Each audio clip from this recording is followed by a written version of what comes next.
This is the Appliance Alliance podcast, where we are elevating the appliance industry, one podcast at a time.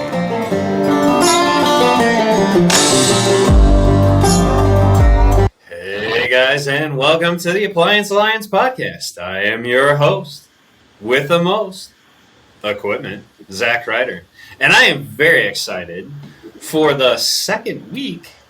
Alongside of me, my southern brother from another mother, Mr. EJ Magic Mike Johnson. Hey guys, how you doing? Good to be back with you again today.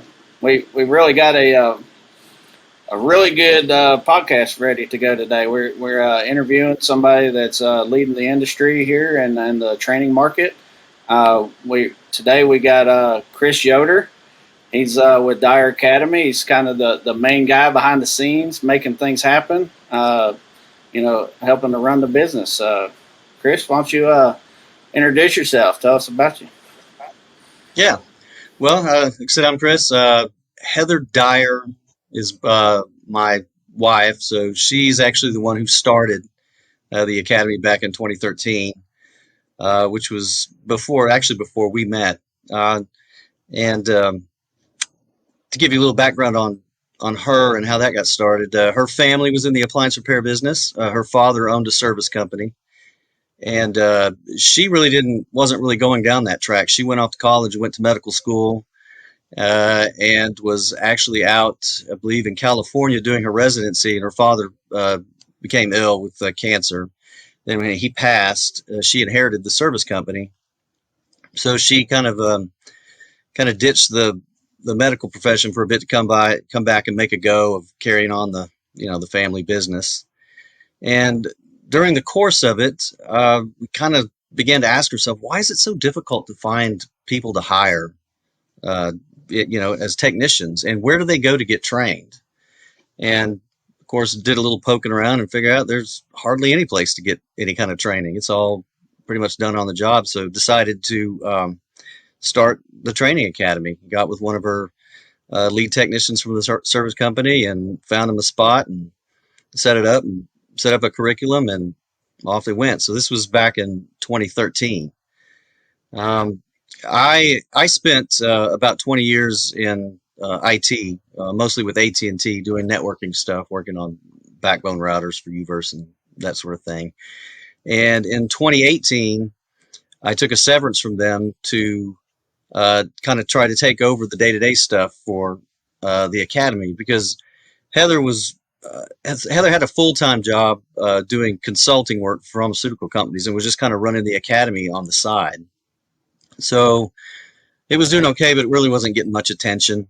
There wasn't really any effort being put into trying to grow it and improve it and whatnot. So I came in to try and take all the day-to-day stuff off of her plate so that we could focus a bit more on trying to improve it and grow it and turn it into something a little bigger than what it was at the time.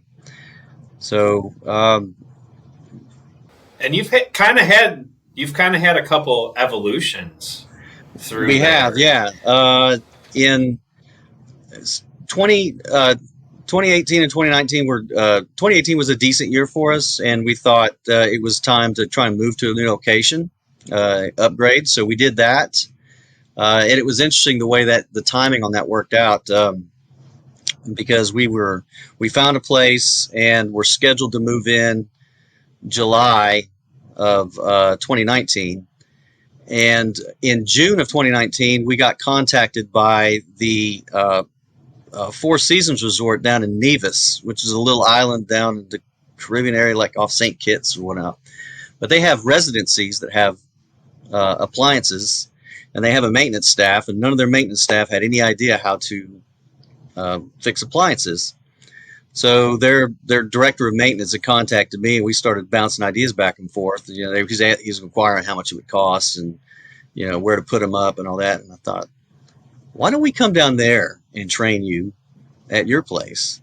So we struck a deal with them, and so during our June class was actually down there at the resort in Nevis. Our instructor went down there and trained them on site, which gave us the opportunity to get everything moved from our old location to the new one, and it kind of just all seamlessly fell together. And then when he came back and for the August class, everything was ready to go. So then things were rolling along and doing good. And then, of course, coronavirus comes along in 2020.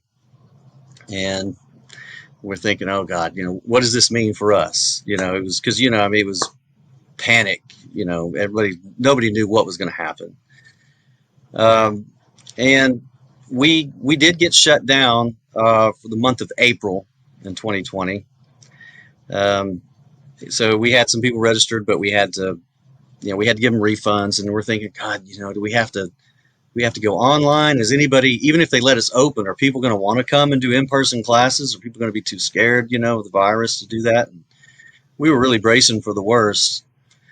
But they did let us open back up in May. We had a small class in May, and then the June class was a little bigger. And then by July, our classes were full for the rest of the year with people on waiting lists. And we thought, wow, this has really been a blessing to us. I mean, we were just extremely fortunate. I mean, I know there's so many, small businesses out there that they went under and never recovered from it. But, for us, it really turned things around for us. We can speculate why. I suppose it's, there's so many people who were in industries that were negatively impacted by it and had to get out and look and find other work. And because appliance repair was, everywhere I heard, was deemed an essential service, that was as good an option as anything else. So classes started filling up in, I think, November of 2020. We got contacted. Heather got contacted by a reporter from the Washington Post, and their business section had a subsection that was on business, post coronavirus, and just how coronavirus has affected the business world in different aspects.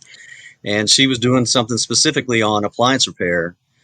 Somebody else she had talked to had turned her on to us, and so she did an interview with Heather, and so we were in the Washington Post. Then the Today Show got wind of it from the Washington Post article. So then a Today Show person called Heather, and the next thing you know, she was doing an interview for them on there. So for us, it was just all kind of this perfect storm of everything coming together and just stars aligning at the right time, and really kind of changed the direction we were going, and so we've taken that and run with it and made some changes in 2021 to kind of improve our capacity and improve the training program. Yeah, let's talk about that, because when you guys started out, so when I first got into appliance repair, your class was like 3 weeks long, give or take, Right. and it was like training, and then there was ride-alongs, and like you have to find a place to stay, and that was like, for me as a technician, like I didn't have time to be able to do that. But in this process of like kind of revisiting the way you do things, you've kind of even tweaked that side of things up a little bit. So talk a little bit about that.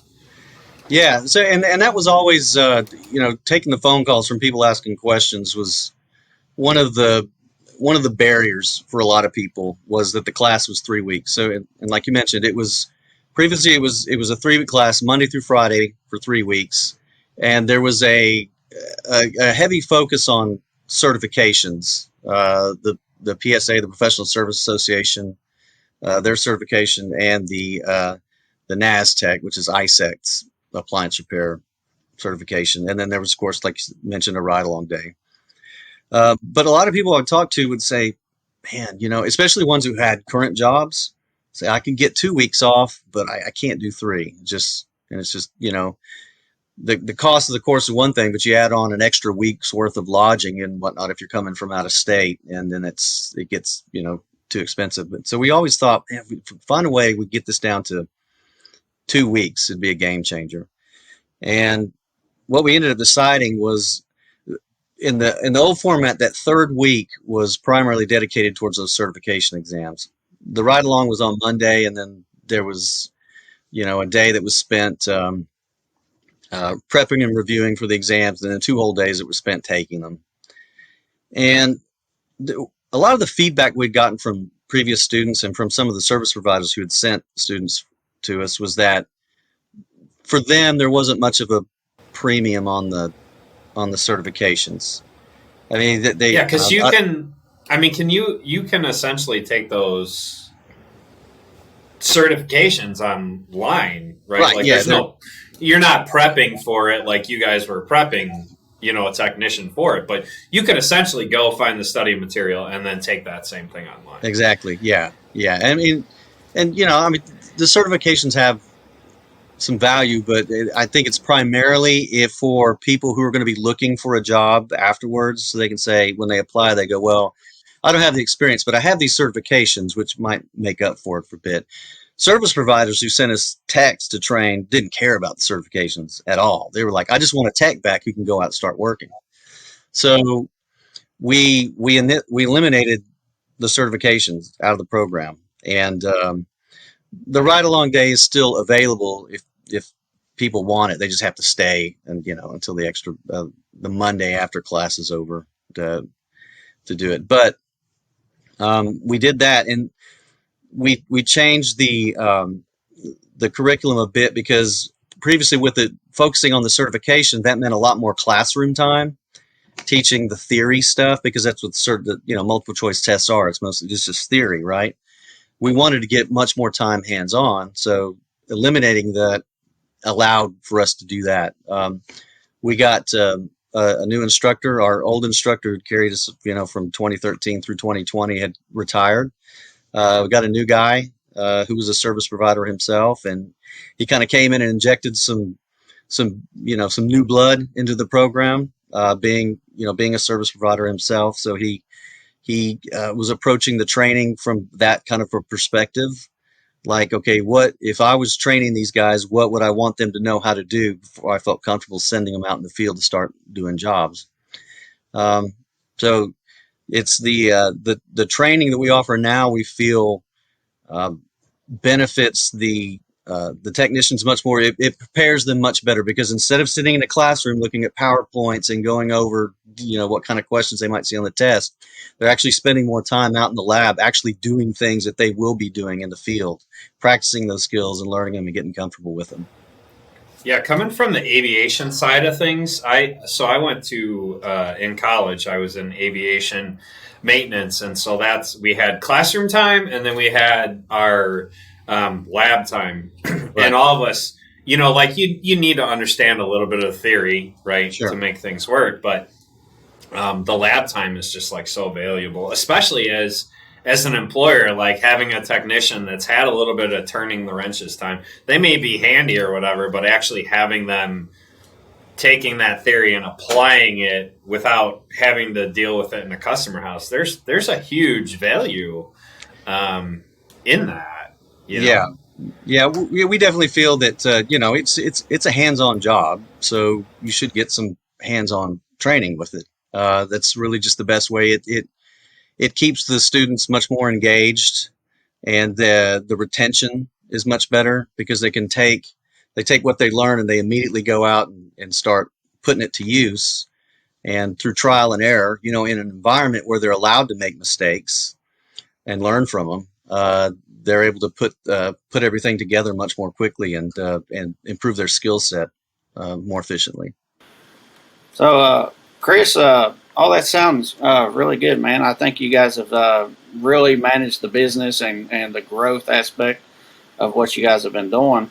But to stay on that same path, a question I have here is, with appliance repair being such a broad field and so many different types of manufacturers and different appliances, one thing I've noticed in the field myself that would be more difficult for any basic person coming into into this field would be thinking through the problems and disassembling the appliances, different things like that. So, would you tell us a little bit about the type of things that you do in the course of the 2 weeks, and the different types of appliances you have on hand, if Okay. you will? Yeah. So The course starts off, the first couple of days are primarily theory stuff. So one of the things we hit pretty hard is basic electricity. We found that there's a lot of techs out there who they can get by, but they really don't understand basic electricity to the degree that they probably should. So we teach that and how to read schematics and That is a question. That is a question we get in our Appliance Alliance Facebook group. I swear, like, it feels like every week we have that question. Like, how do you read diagrams? How do I read this man? You know what I mean? Like, it's a 5-word answer. Yeah, like it's an answer in 5 words. I mean, I imagine most of them have learned on the fly, on the job, and didn't really have anybody to sit down and just take the time to properly explain it to them, which is one of the disadvantages of trying to learn on the job. Well, we start them off with that and, some refrigeration and gas theory. And after that, the class is kind of broken down into modules where they'll take, a particular appliance type, front load washers, whatever. They'll learn a little bit in the class, and then they'll take it out in the lab and start picking them apart. We go over what the principles of operation, what the major components are, how everything is supposed to work when it's functioning properly, what common faults are, some troubleshooting strategies.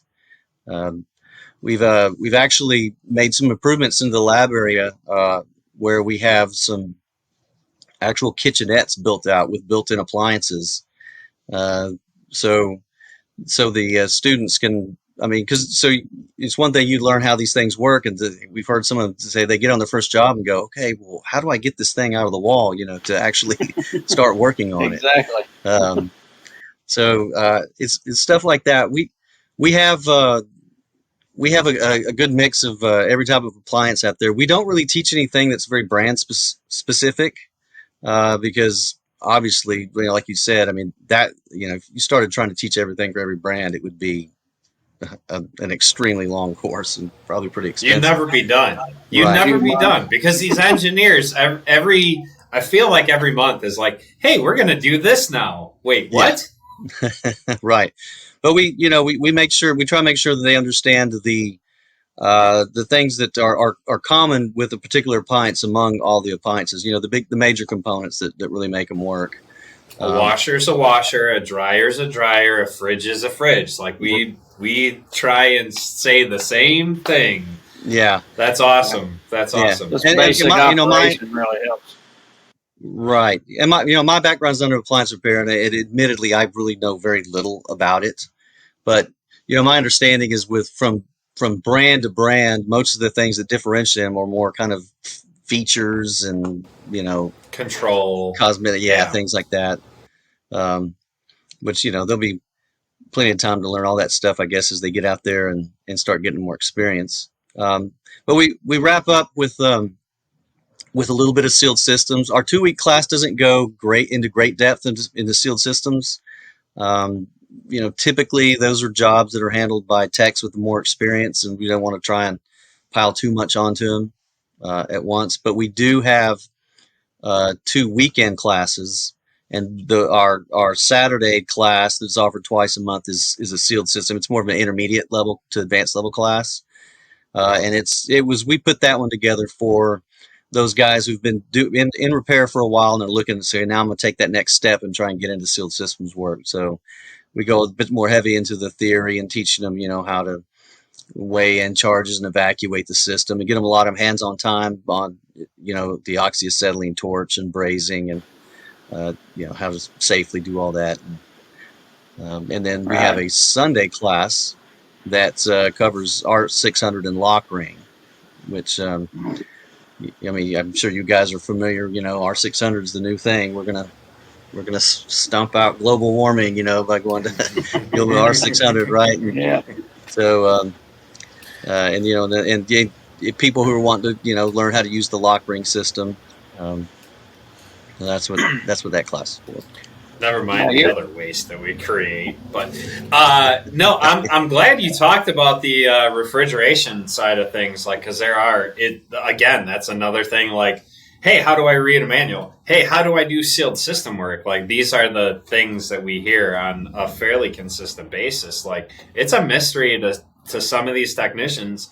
And I feel like, being guilty of this myself, if you're an owner operator and you're out there on the road and you're trying to train guys and you're trying to do jobs, like, there's just no way to process through all this on the job in any semblance of anything that could help someone to understand it, right? Like, you need that classroom time where it's dedicated, focused on, hey, this is what the theory is, and then you take it to the lab and, okay, here's how you put that theory into practical application. I really like the way that you guys kind of structure things. I think that's pretty cool. About the sealed system class, Chris, I think you really hit it on the head there. That is the next level for any tech coming through. They master the laundry, the cooking, basic refrigerator repairs, dishwasher, whatever. If you're looking to step your game up to the next level, we were talking in the pre-roll, 80K, 100K. You want to hit that kind of salary, you have to do the sealed system work, and it's out there. So what I'm interested in is 1 day for the sealed system, and then of course the 600 and the lock ring is great for the second day. How much hands-on time does a person get in that Saturday class? And the techs generally come out feeling pretty comfortable? Well, the feedback we've got on it has all been really good. It's about an 8-hour class, so it's all day, and it's probably 2 hours worth is kind of more classroom, going over theory stuff, and then the rest of it would be actually getting out in the lab and doing hands-on training with it. Yeah, that sounds good. Yeah, I mean, it takes a good little while. We did a little hands-on impromptu sealed system training up in Illinois back in April. Some of the guys on the that's been following us know about that, and it really we catch grief about it on a regular basis. Yeah, it takes a little bit more hands-on, a little bit more attention to it, more structure. We were kind of loosely just messing around in the building in the back. So I think that's a good approach. I wanted to also ask you about the ride-along day. I know you said it's there if you want it. It's not necessarily pushed, but logistically, how do you guys do that? Is it still the original service business, the Dyer service business that Heather's father ran? Is that what you're doing? No, she actually sold that off about 3 years ago to her uncle.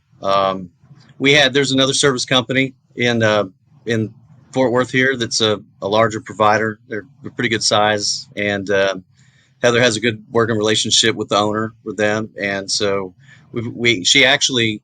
Dyer actually trained some of their techs early on in our process. Now they've become big enough now that they have their own internal training program, but we would always we'd always tell them, hey, we've got 8, 9, 10 techs looking for ride-alongs, and then they were big enough that they could divvy them all up and assign them out, and they would go that Monday morning and meet up with them and spend the day out in the field. It's a great program. It's really eye-opening for a lot of techs, and it's something that we wish we could make like more, but with the 10 days that we have, it was one of the things that kind of got cramming a lot in. Yeah, you're cramming a lot in 10 days. I mean, really. Yeah, but they can still do it. If they want to stay. So our class would be Monday through Friday.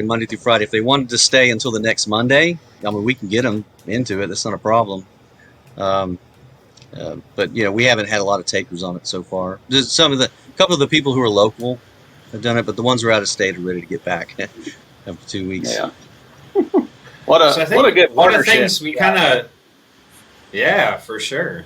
One of the things we kind of talked about in the pre-roll was like you're taking this, like if me or EJ was to go in and try and train a guy, like this could be a 3 month, a 6 month, a 9 month, a year process, right?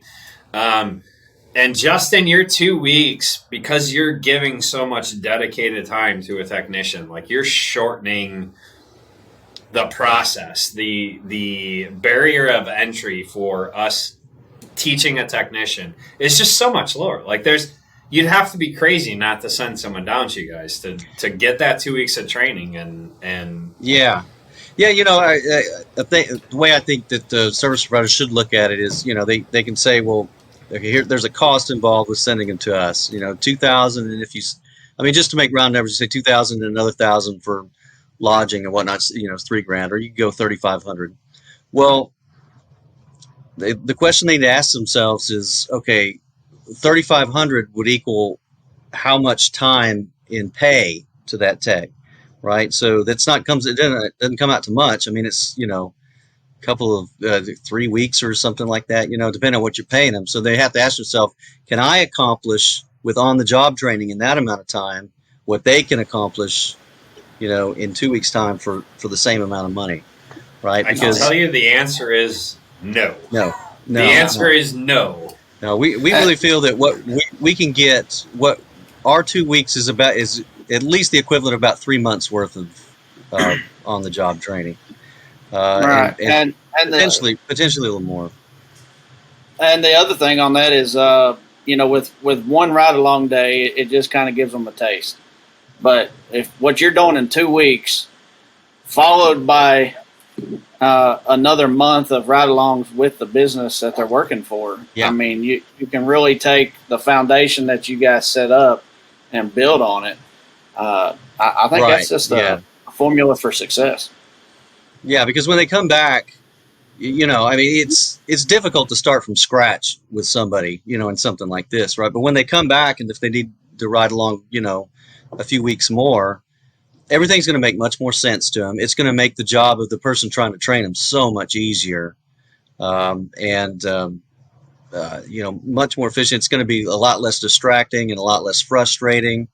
And we feel that ultimately it will help with their retain, because people get out there and try and learn on the job and get frustrated, or just as likely to quit as they are anything else, and go, I can't get this, and that, either quit or not put in their best effort, towards it. So, but you get them in an environment where they can soak it in, and like I said, one of the other more important is they're in an environment where they're allowed to make mistakes and learn from them, and then get them back out in the real world, and it's gonna make the job a lot faster and a lot easier. Awesome. I think we want to try and work out coming down and take that sealed system class because I Yeah. have some experience in it, but I'm kind of new to doing it in a house. So maybe the Appliance Alliance podcast crew will be coming down to visit you guys sometime here Yeah, in the near absolutely. future. I think it'd be a lot of fun. Yeah. EJ, do you have any questions as we go ahead and wrap up today, or any final closing thoughts from you, EJ? I don't necessarily have any more questions, but man, I'll tell you, I vaguely knew about Dyer. I've looked into it before, but like Zach, I thought 3 weeks. That's kind of tough, and I didn't really know a whole lot. I did get to see the interview that Heather done on what was it, the Today Show, They show. or Yeah. what? Yeah, that was really cool. So after talking to you, man, I'm just really impressed with the business that you're running, and the way it started. As business owners, we know we're here to solve a problem, and Right. what innovation to notice a problem and create a solution and turn it into a nationally successful business.